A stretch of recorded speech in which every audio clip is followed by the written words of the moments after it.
You're listening to the free ad-sponsored re-release of American Election's Wicked Game, a weekly march through every presidential election from 1789 to 2024. To listen to all episodes right now, ad-free, go to intohistory.com. Subscribers there enjoy ad-free listening, early access, bonus content, and more from a growing collection of great history podcasts. Start your free trial today at intohistory.com.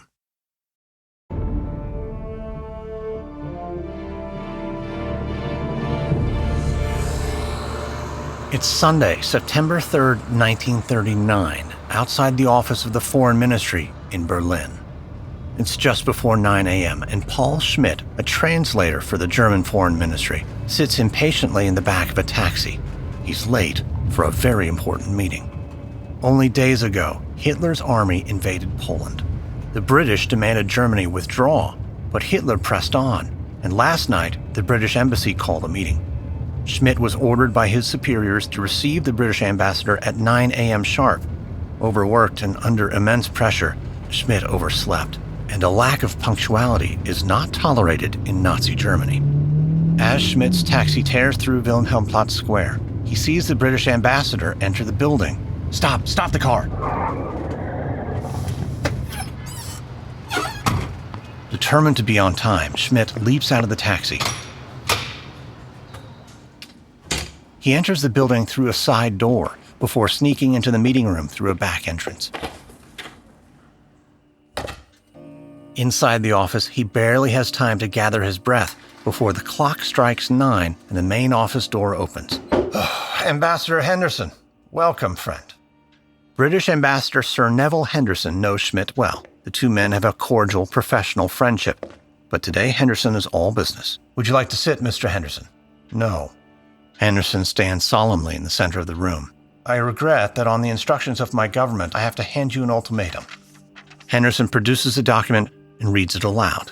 More than 24 hours have elapsed since an immediate reply was requested to the warning of September 1st, and since then the attacks on Poland have intensified. If His Majesty's government has not received satisfactory assurances of the cessation of all aggressive action against Poland and the withdrawal of German troops from that country by 11 o'clock British summer time, from that time a state of war will exist between Great Britain and Germany.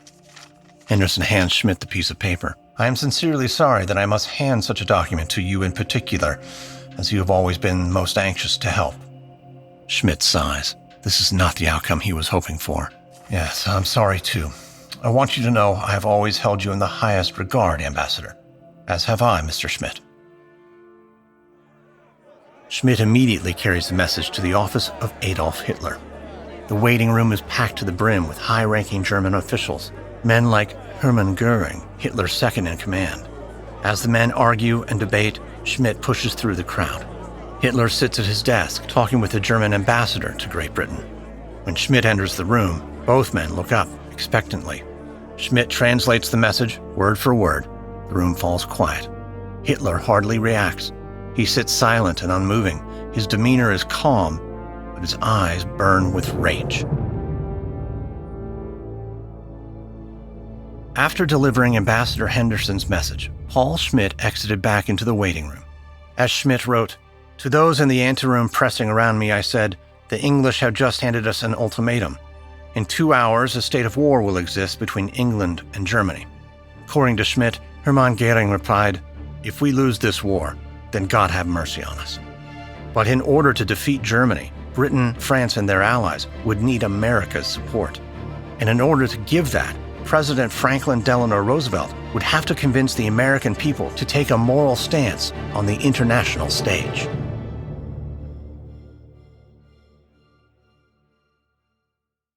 When I found out I was going to be a parent, I immediately felt a lot of anxiety and worry. So I went on to BetterHelp to try to look for a therapist to help me with that. My relationship with my family and with my boyfriend and with myself were suffering. I really needed help. I was ruminating a lot. Really getting those thoughts out to a therapist and getting feedback was just life-changing.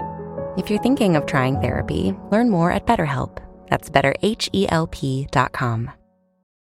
If you're a careful Wicked Game listener, you know in the credits I mentioned my friend Professor Greg Jackson and his podcast, History That Doesn't Suck. It's a great show. But one way it doesn't suck even more is when you listen to it without ads. You can listen to all episodes of American Elections Wicked Game, all episodes of History That Doesn't Suck, and all episodes of many more great history podcasts without interruption by subscribing at intohistory.com. History That Doesn't Suck is a deeply researched chronological survey of American history from a trained academic who also knows how to tell a story. Plus, in addition to ad-free listening to one of the best American history podcasts out there, you get scores of bonus episodes at intohistory.com. Subscribe now at intohistory.com.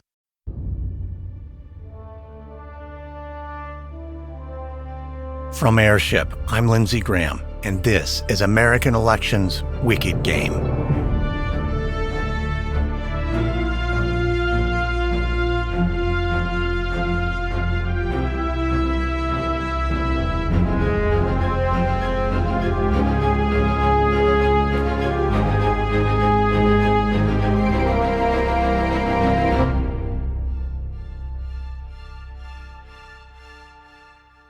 At the outset of World War II, FDR was reluctant to get involved.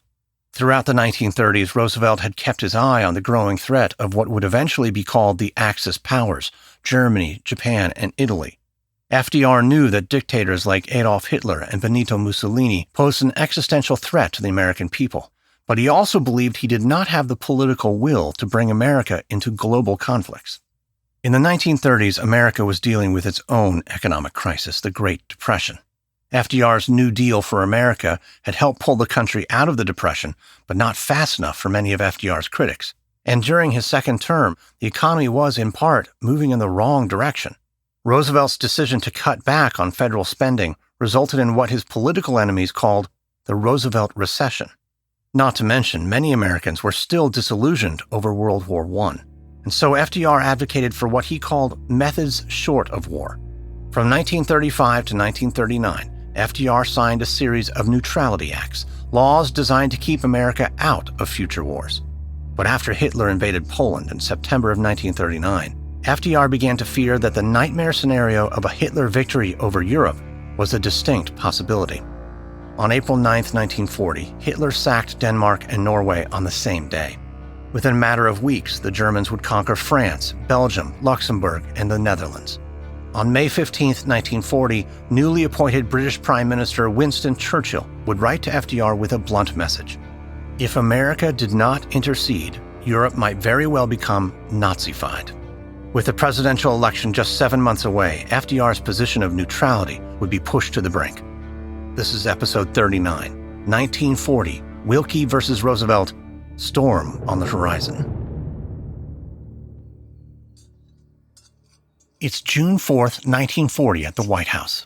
President Roosevelt eats lunch with Harold Ickes, the head of the Public Works Administration, a key piece of FDR's New Deal.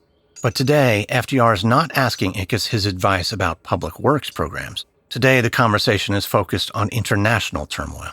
Those destroyers are old and useless, Mr. Ickes. I do not see that they have any military value at all. But Mr. Churchill believes they might send a message to Hitler. Well, that's precisely what I'm worried about. Hitler's forces have pushed deep into Western Europe. France looks poised to fall, and Great Britain right behind her. Prime Minister Winston Churchill has been begging Roosevelt to send him American naval destroyers. Churchill believes the destroyers will boost morale and send Hitler a clear message that America's patience is growing thin. But President Roosevelt is conflicted. If Churchill is right and I don't send the destroyers, I'll be weakening the Allies. But if I do send them, I run the risk of provoking Hitler. Yes, not to mention the political consequences here at home. Yes, precisely. After Hitler pushed into Western Europe, FDR went to Congress and asked them to repeal portions of the Neutrality Act, specifically the embargo on the sale of arms, munitions, airplanes, and other war materiel for belligerents in the European war. Under FDR's new policy, the U.S. military will stay out of the fight, while U.S. industry provides the Allied forces military aid. FDR hopes this strategy will ensure Hitler's defeat, keep American troops out of harm's way, and at the same time bolster America's economy. But for FDR's plan to succeed, the Allies have to win. Mr. President, if you do send help with bad consequences to ourselves, the people will blame you just as they will blame you if you don't send help and the Allies are crushed. You're right, Mr. Ickes. So what will you do, sir? I'll need some time to think this over. Of course, Mr. President. Ickes can tell Roosevelt has something else on his mind besides Hitler, though. It doesn't take FDR long to switch topics. Tell me, Mr. Ickes, who do you suppose will be the Democratic nominee this year? Ickes knows what everyone in Washington knows. If FDR wants a third term, he has the political capital to win his party's nomination and likely take the general election. All he has to do is announce his intentions. So with a grin, Ickes offers his assessment. I know the answer to that question, Mr. President, and if you don't know, someday I will come in here and tell you the good news. Ickes presses his point and makes it clear that he's not joking. Mr. President, you have control of the Democratic Convention, but I doubt whether you can control it for anyone but yourself. Yeah? What about Mr. Hull? Cornell Hull of Tennessee is FDR's Secretary of State, but Ickes isn't impressed. I'll admit, it's possible he could win the nomination, but I don't have to tell you Hull would make a poor candidate and an even poorer president. Well, I'm not so sure about that. Well, I am. You are the only man who can unite this party, Mr. President, but you've left the question open. What will you do? FDR smiles. Well, there may be a surprise yet, Mr. Ickes. It may surprise even you. By the summer of 1940, primary season was well underway, and even though FDR had not announced his candidacy, he had still picked up a large chunk of delegates. In the California primary in May of 1940, FDR had crushed the competition. By June, as many as 6,000 letters imploring FDR to stand for a third term had flooded the White House. But the real surprise of the 1940 campaign was not FDR's popularity or the inevitability of his candidacy.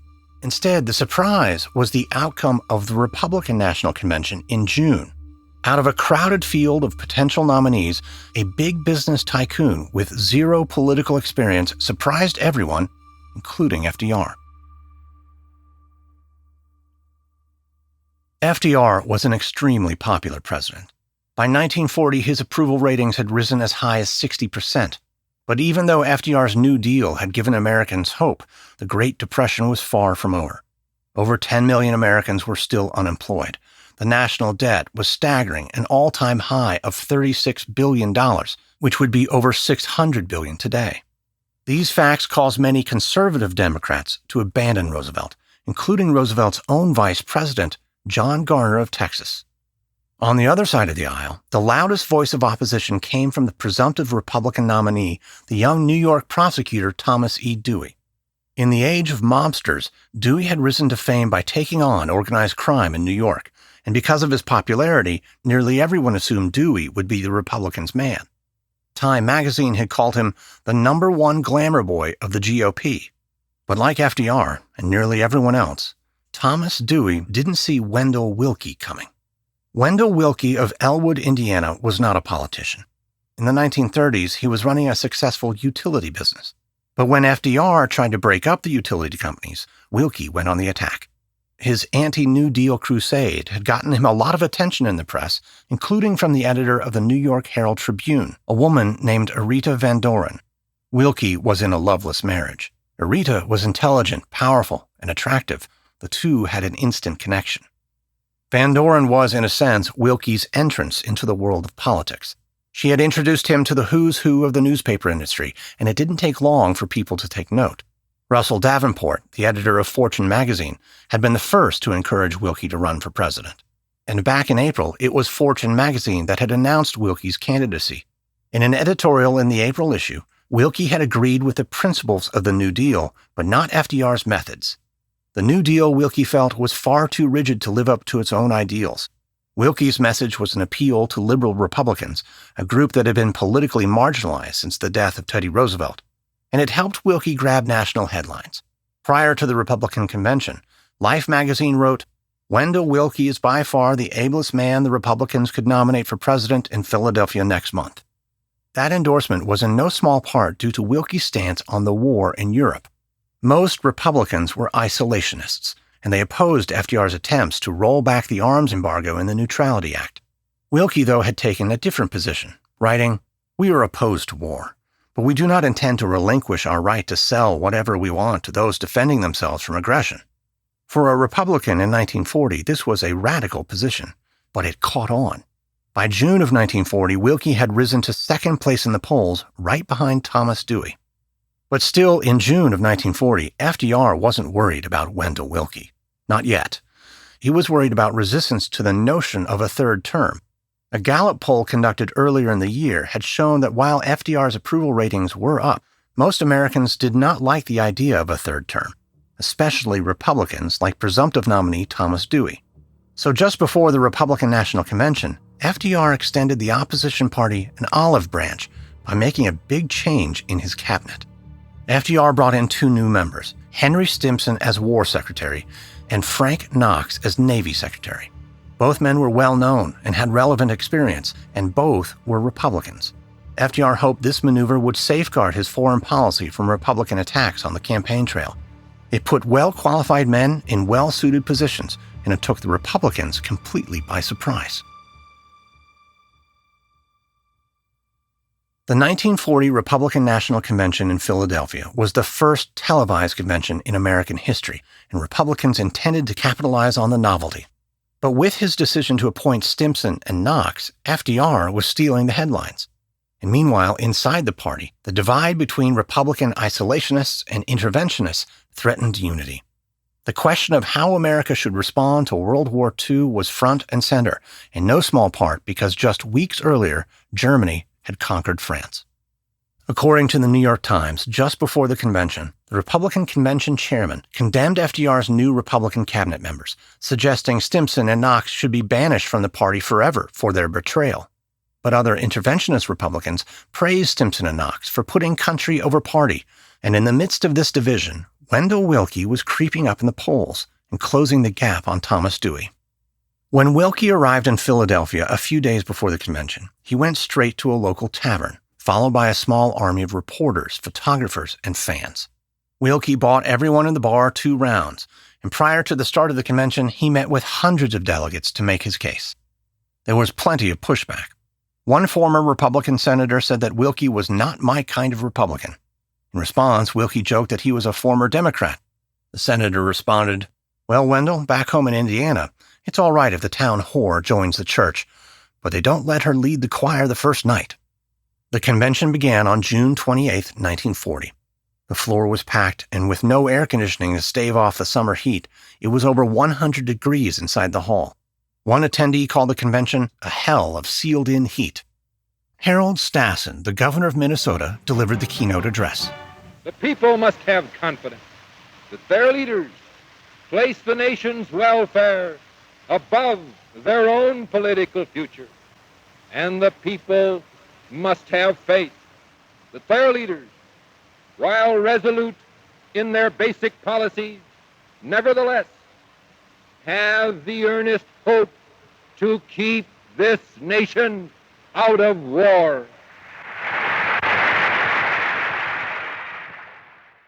Stassen went on to call the New Deal the work of incompetence and compared FDR's policies to the methods of Hitler, Mussolini, and Stalin. Stirred to passion, the crowd started to chant, but not for Thomas Dewey. The crowd called out, "We want Willkie."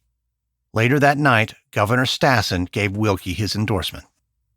On the second day of the convention, Adolf Hitler announced his intention to topple Great Britain, just as he had done with France. Hitler's announcement was perhaps the end of Thomas Dewey's campaign. Dewey had not taken a strong stance on the European war, and though he was more aligned with Willkie's way of thinking, Dewey had tried to avoid the issue of war for fear of angering conservative isolationist Republicans. Willkie, on the other hand, had gone out on a political limb in a full-throated support of the Allies. And after Hitler's aggressive announcement, the choice before the Republican delegates was hardly a choice at all. Wendell Willkie won on the 6th ballot. Are you in favor of making the nomination of Wendell Willkie unanimous? Kindly say aye. The Republicans adopted a party platform that was an echo of Willkie's position. We favor the extension of aid to all people fighting for liberty or whose liberty is threatened, as long as such aid is not in violation of international law or inconsistent with the requirements of our national defense. In an attempt to unify the two factions of the Republican Party, Willkie made a wise choice for his running mate, Senator Charles McNary of Oregon, an isolationist. The Willkie-McNary combination was a strong ticket, and Willkie's message was a call for unity. It's just the beginning of the fight, a fight for the preservation of American ideals, a fight to bring about unity in America, for the restoration of our domestic economy, and the building of a great defense so that no dictator may strike. I thank the convention. I thank all of the American people. But not everyone bought into Willkie's plea, especially the hardline conservatives who left Philadelphia with a bad taste in their mouths. These old guard Republicans felt their party had been hijacked by a liberal intruder from the Democratic Party, and they feared that Willkie's nomination had all but guaranteed a third term for FDR. But meanwhile, FDR feared just the opposite. Willkie's position on World War II, combined with his liberal bona fides, made FDR very nervous. But before FDR could face off against Willkie, he would first have to win his party's primary. And to do that, FDR would have to overcome an onslaught of opposition from fellow Democrats. To secure the nomination, FDR would not rely solely on his political acumen. In his hour of need, with the outcome of the Democratic National Convention hanging in the balance, FDR would rely on his wife.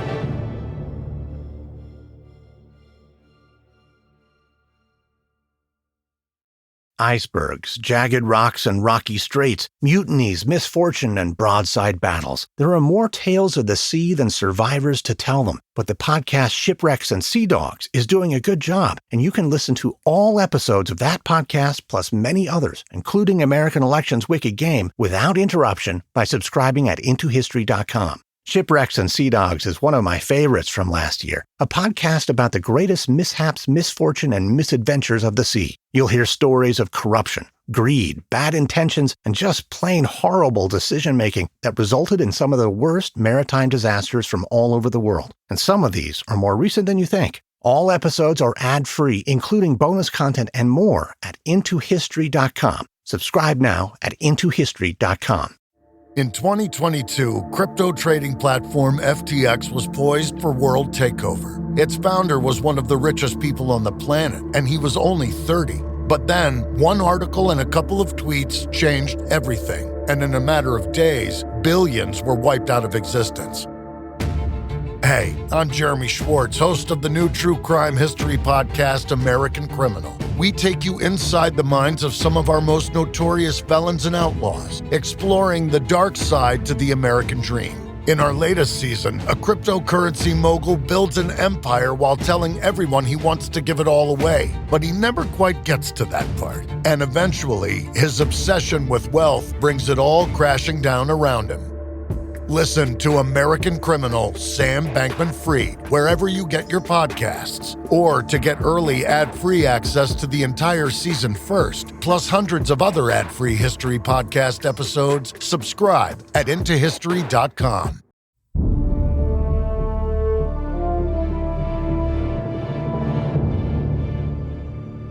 Harold Ickes, the head of the Public Works Administration, had been right when he told President Roosevelt, "You have control of the Democratic Convention, but I doubt whether you can control it for anyone but yourself." In the lead up to the Chicago Convention, a slew of potential candidates had emerged and publicly announced their intention to seek the Democratic nomination. Chief among them was Jim Farley, a longtime friend and advisor to FDR and the current chair of the Democratic National Committee. FDR had been struggling with the idea of a third term. He felt the pull of two conflicting wants, retirement and answering the call of duty. His wife Eleanor wrote, "Although I never asked my husband what he himself really wanted to do, it became clearly evident to me that he would really like to be in Hyde Park, and that the role of elder statesman appealed to him. It appealed to Mrs. Roosevelt too, but she also realized that the world was in peril and the country in crisis. By the summer of 1940, the Depression was still crippling the economy, and Adolf Hitler was on the march. FDR opted for duty. To win the Democratic nomination, FDR would have to first get the best of his old friend Jim Farley. But FDR was reluctant to appear too eager for a third term. Eagerness might be perceived as tyrannical ambition. His enemies already frequently called him a dictator and compared him to Hitler and Mussolini. He didn't want to give them any more ammunition. So at the 1940 convention, FDR pulled off an elegant political stunt. He dictated a statement and instructed one of his managers to read it to the delegates packed inside Chicago Stadium. The message read, The president has never had, and has not today, any desire or purpose to continue in the office of president, to be a candidate for that office, or to be nominated by the convention for that office. He wishes in earnestness and sincerity to make it clear that all of the delegates in this convention are free to vote for any candidate. After hearing these words, the stadium fell silent, and then a voice thundered through the loudspeakers. "We want Roosevelt." The ensuing chant lasted for 45 minutes and was underscored by the band playing "Happy Days Are Here Again," Roosevelt's campaign song from the 1932 election. The man who started the raucous chanting was a plant. He had been given instructions to start the chant at that precise moment. It was a masterful piece of political theater, and it worked. FDR made history. He won the Democratic nomination on the first ballot. But the ensuing fight over the party platform was heated. Isolationist Democrats pressed FDR to pledge that he would not involve America in World War II, as conservative Democrats, largely from the South, sought to rein in the New Deal. But FDR refused to back down. In the end, he scored a victory with a platform that codified his positions, reading in part, "In this world crisis, the purpose of the Democratic Party is to defend against external attack and justify by internal progress the system of government and way of life from which the Democratic Party takes its name." Anti-FDR Democrats were incensed. The arguments on the convention floor bordered on violence. One FDR supporter would later write, "Those of us who were friendly to FDR were doing our best to be diplomatic, but the feeling was sour." So to sweeten the mood in Chicago and unite the party behind his third term, FDR would turn to his wife, Anna Eleanor Roosevelt.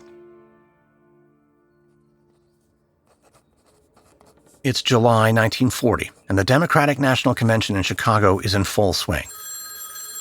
Back in Washington, President Roosevelt sits at his desk working when the phone rings. "Frances Perkins for you." Put her through.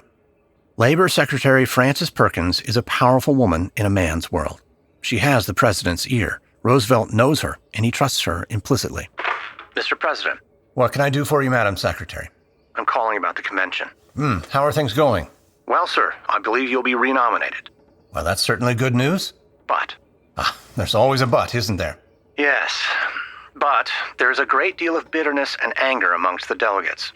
Your enemies are disparaging your name at every opportunity, and your friends are doing little to minimize the damage." How bad is it, Francis?" "There's some who fear it might descend into a riot. You will secure the nomination, but the convention will end with your reputation tarnished and a terrific increase of Roosevelt haters in the Democratic Party." "And what do you suggest I do?" "Come to Chicago. Your courageous, open-hearted way will capture the delegate's heart and heal the wounds of division."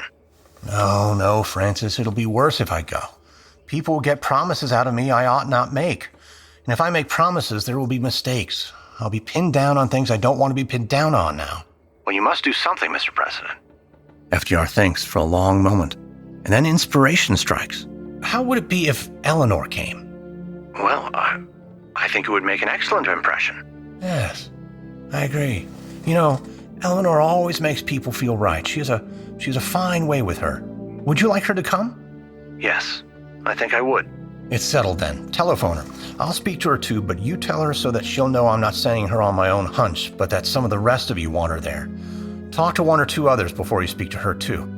"Yes, Mr. President." Eleanor Roosevelt did not want her husband to serve a third term. She wanted to go home to New York and leave Washington behind for good, in no small part because she was worried about her husband's health. He had struggled with illness since being diagnosed with polio back in 1921, and a recent heart attack had only made matters worse. But Mrs. Roosevelt also understood that personal needs and wants were not the priority in times of crisis. So when Frances Perkins asked her to rally the convention behind her husband, Eleanor Roosevelt put her own needs aside and answered the call. Eleanor Roosevelt was no stranger to public service or personal sacrifice. Back in 1918, FDR had contracted influenza on a trip home from Europe. While unpacking his luggage, Eleanor had found something she was not supposed to see, a packet of letters from a woman named Lucy Mercer. Eleanor must have felt doubly betrayed to discover that Lucy, a woman she had personally hired to be her secretary, was having an affair with her husband. Upon finding the evidence of the affair, Eleanor had offered FDR his freedom, but he declined. Divorce likely would have been the end of his burgeoning political career. So the Roosevelts stayed married, but not truly together. It's rumored Eleanor never slept with her husband again. Still, she learned a valuable lesson from the affair. She would later write, "I think I learned then that practically no one in the world is entirely bad or entirely good, and that motives are often more important than actions. I became a more tolerant person." Though the Lucy Mercer incident was perhaps the end of a loving marriage, it was the beginning of a lasting political partnership. Eleanor Roosevelt was much more than FDR's wife and the First Lady of the United States. She would go on to serve as the first U.S. representative and the first chair of the United Nations Commission on Human Rights.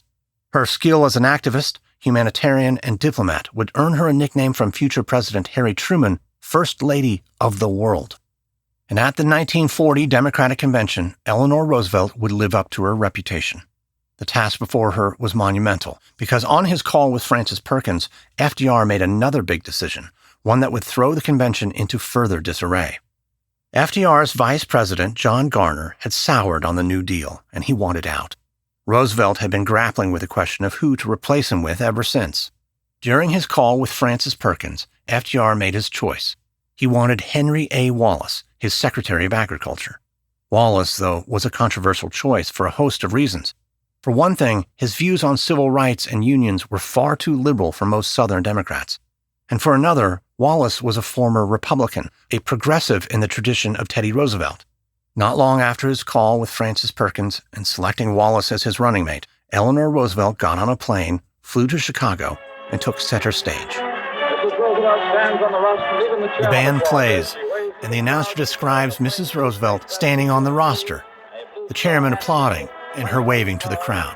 She's described as wearing a plain blue dress with short sleeves, a blue straw hat pinned with lighter blue flowers. All over the hall, people are standing, waving, shouting, and cheering. Eleanor began her brief speech by making a peace offering to one of her husband's biggest critics. It is a great pleasure for me to be here and to have an opportunity to say this to you. First of all, I think I want to say... Mrs. Roosevelt says that she wants to say a word of thanks to the national chairman, James A. Farley. For many years, Mrs. Roosevelt has worked under Jim Farley and with Jim Farley, and she thinks nobody could appreciate more what he has done for the party, what he has given in works and loyalty. And she wants to give him there at the convention her thanks and devotion. Give him here my thanks and devotion.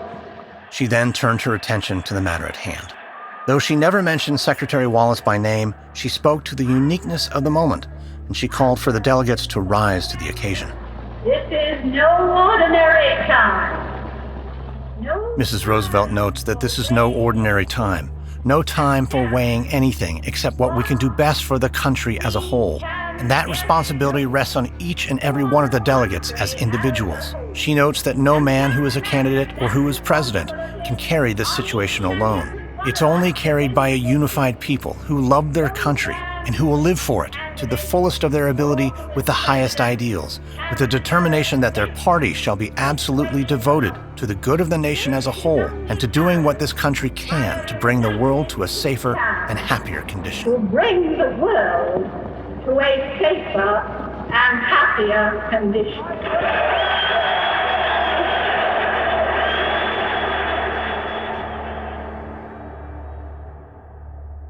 The day after Eleanor Roosevelt's speech, the New York Daily News wrote, "She has done more to soothe the convention bruises than all the efforts of the astute senators." Indeed, Eleanor Roosevelt's words got the job done. Though they did so begrudgingly, the anti-FDR crowd rallied behind the Roosevelt-Wallace ticket. But after the convention, as FDR switched his focus to the general election, he had cause for concern. From the very beginning, Republican nominee Wendell Willkie wasn't pulling any punches. But I was a liberal before many of those men heard the word, and I fought for the reforms of the elder La Follette and Theodore Roosevelt and Woodrow Wilson before another Roosevelt adopted and distorted the word liberal.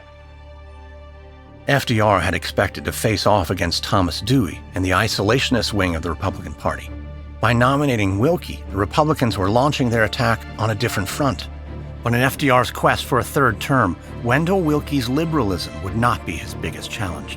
In the final stretch of the 1940 contest, the domestic battle for political power at home would be defined by the European war raging overseas.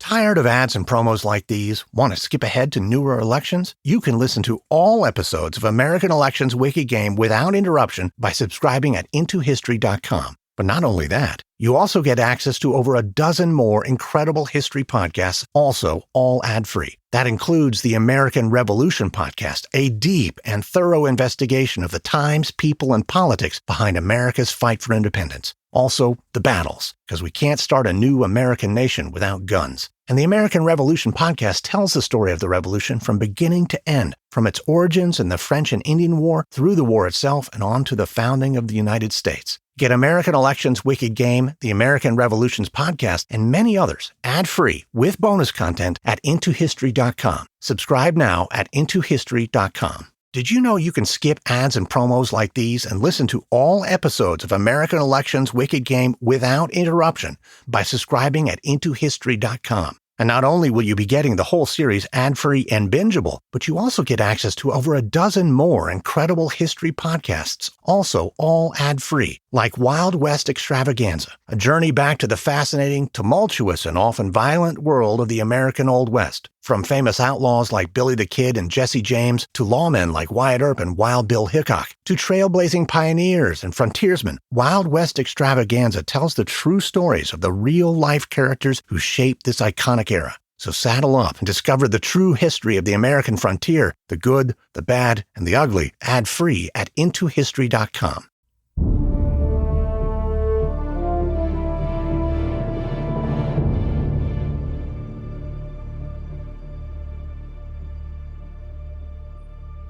As the 1940 campaign got underway, the situation overseas grew increasingly more desperate. Throughout the summer of 1940, British Prime Minister Winston Churchill had written to Roosevelt repeatedly, begging him for military aid, specifically the naval destroyers he needed to fight the Germans. In time, FDR had come around to the idea of sending the destroyers, but with an election right around the corner, he needed the public behind him. So he ordered American General John Blackjack Pershing to make the case for sending Great Britain the destroyers directly to the people. General Pershing's radio address amplified FDR's message to millions of Americans. A Gallup poll conducted shortly after showed that 62% of Americans were in favor of sending the destroyers. But FDR was also aware of the potential blowback, so before making any moves or announcements, he tried to get the buy-in of Republican nominee Wendell Willkie. Through an intermediary, FDR implored Willkie to not make the destroyer question a campaign issue. He asked the Republican nominee to support the transfer of the destroyers. Willkie agreed, ostensibly, but deep down, he was wrestling with the political ramifications. If Willkie openly supported FDR transferring the destroyers, he would essentially be conceding the war issue to the incumbent president. But if he openly opposed him, he would be going against one of his core political positions, arming the Allied forces. And many Republicans in Congress wanted Willkie to make a principled stand against FDR. In late August, FDR told his secretary, "Congress is going to raise hell about this, but even another day's delay may mean the end of civilization." FDR didn't wait on congressional approval. He negotiated a deal directly with Churchill for a swap. On September 5th, the New York Times headline read, "Roosevelt trades destroyers for sea bases, tells Congress he acted on his own authority." This gave Willkie the opportunity for attack, calling FDR's deal the most dictatorial and arbitrary act of any president in the history of the United States. But many in the press disagreed. The editorials on the destroyer deal were largely favorable. Willkie's reviews were lukewarm, and the polls show FDR with a commanding lead in double digits. In September 1940, Roosevelt looked poised to ride the tailwind of his destroyer deal all the way to a November victory. But in the final stretch of the campaign, a scandal involving FDR's vice presidential running mate, Henry A. Wallace, would threaten to take the wind out of his sails. The Dear Guru scandal began decades before the 1940 campaign, when Henry A. Wallace developed an interest in the teachings of an eccentric Russian mystic named Nicholas Roerich. Wallace admired Roerich so much, he traded letters with him. Roerich's mystical teachings were far outside mainstream American culture, and they were a direct repudiation of Christianity. That fact alone was scandal-worthy in 1940s America, but the letters painted an even more damning picture. a member of FDR's cabinet discussing U.S. foreign and domestic policy with a Russian mystic. Rorich's loyalty was questionable, as was the severity of his influence over Henry A. Wallace. These letters made Wallace vulnerable to Republican attacks, and if unearthed, they might bring into question FDR's judgment. FDR was aware of Wallace's connection to Rorich. At the 1940 Democratic National Convention, Chairman Jim Farley had warned FDR that Wallace was vulnerable.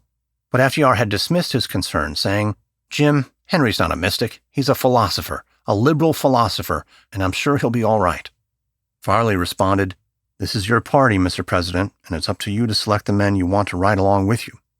Since the convention, rumors have been swirling that copies of the Dear Guru letters had fallen into Republican hands. And indeed they had. The editor of the Republican-friendly Pittsburgh Post-Gazette had been meeting privately with GOP operatives since August, but they hadn't gone public yet. And when FDR insisted on Wallace's nomination, Democratic officials told Wallace to draft a statement in preparation for the inevitable release of the Dear Guru letters. On October 19th, just a few weeks away from the election, an investigative reporter for the Pittsburgh Post-Gazette cornered Wallace on one of his many campaign trips. Wallace didn't engage the reporter. He simply handed him a lengthy statement and walked away.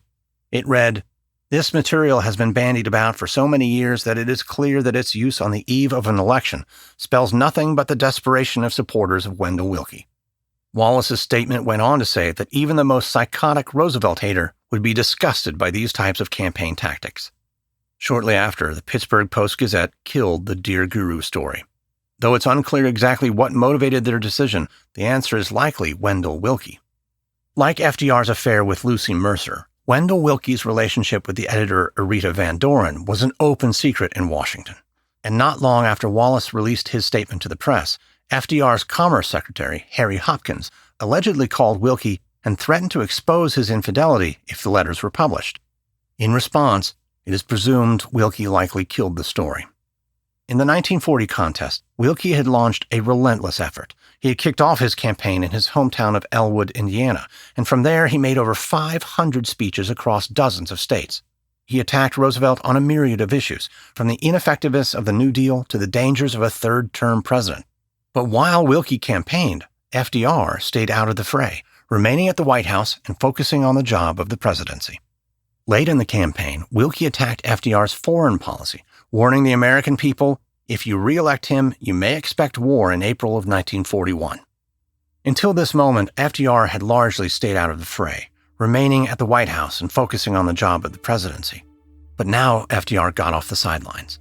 To the press, he lambasted Willkie for playing politics with the war. He reminded voters that Willkie himself supported the arming of the Allies, and he promised the American people, "I have said this before, but I shall say it again and again and again. Your boys are not going to be sent into any foreign wars." On Tuesday, November 5th, nearly 50 million Americans went to polling centers all across the country to cast their votes. President Roosevelt was one of them. On Election Day, FDR made sure the press and the American people had a front row seat to history. It's Tuesday, November 5th, 1940, just before noon in New York's 3rd District. A large crowd gathers outside Town Hall to get a glimpse of FDR, who sits inside his car in front of the building. A crowd of supporters, reporters, camera crews, and still photographers wait with bated breath. Finally, FDR's personal bodyguard, Thomas Qualters, opens the car door and helps FDR out. The crowd of over 500 welcome the president with a loud cheer. FDR looks dapper as he waves to the crowd and makes his way through the throng of supporters. The president, dressed in a striking blue lounge suit, steadies himself with an ivory-handled cane and clings to his bodyguard, who helps guide him towards the entrance. Inside, the polling place is empty. A team of poll workers stand at attention in reverent silence.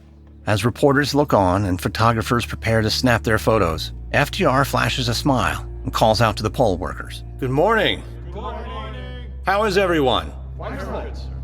But FDR can hardly take a step forward before one very serious-faced poll worker blocks his path. "Good afternoon." "Good afternoon. What is your name, miss?" "Mrs. Emma Crasper." "Tell me, Mrs. Crasper, what do you do here?" "I'm the chairwoman of the election board." "Well, Mrs. Crasper, I am here to vote. You shall find me on the rolls as number 611. Mrs. Crasper is a fastidious woman who always follows the rules. She is required to ask a series of questions and record the answers no matter what. What is your name, sir? Franklin D. Roosevelt. Mrs. Crasper opens her mouth to ask the next question, but stops herself short. The question seems a bit silly. What is your occupation? So Mrs. Crasper throws caution to the wind. Right this way, Mr. President. Thank you, Mrs. Crasper.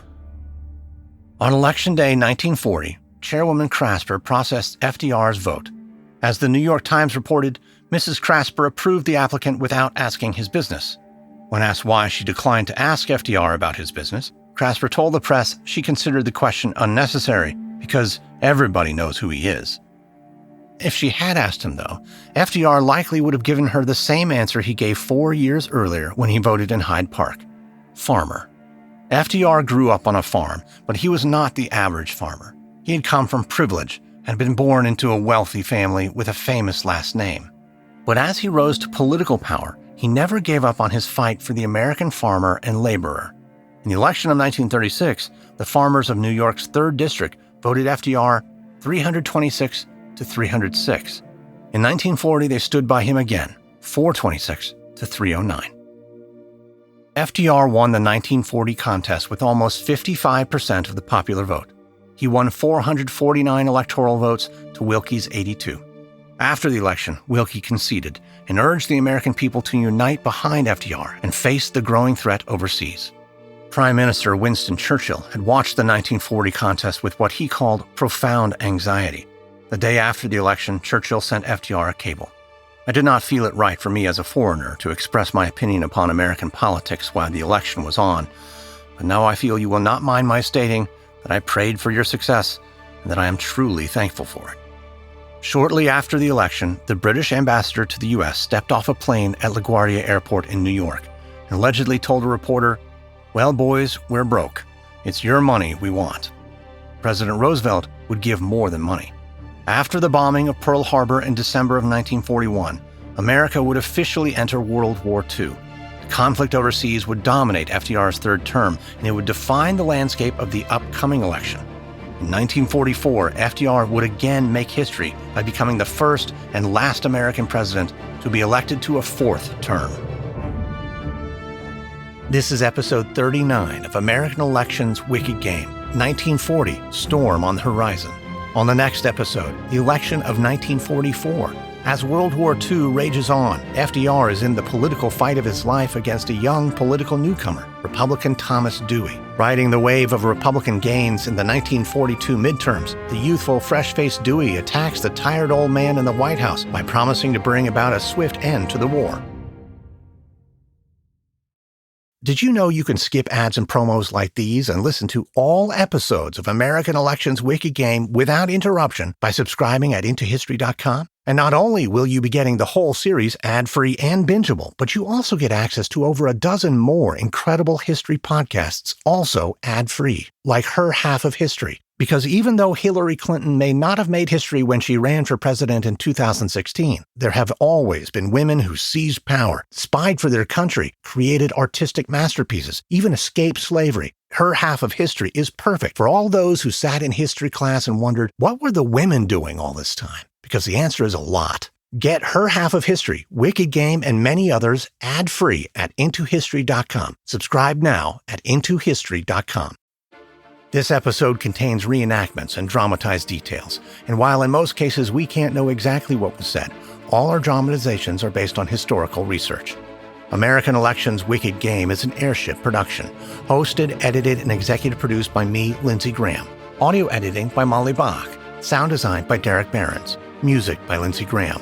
Co-executive produced by Stephen Walters in association with Ritual Productions. Written and researched by Stephen Walters. Fact-checking by Greg Jackson and CL Salazar from the podcast History That Doesn't Suck.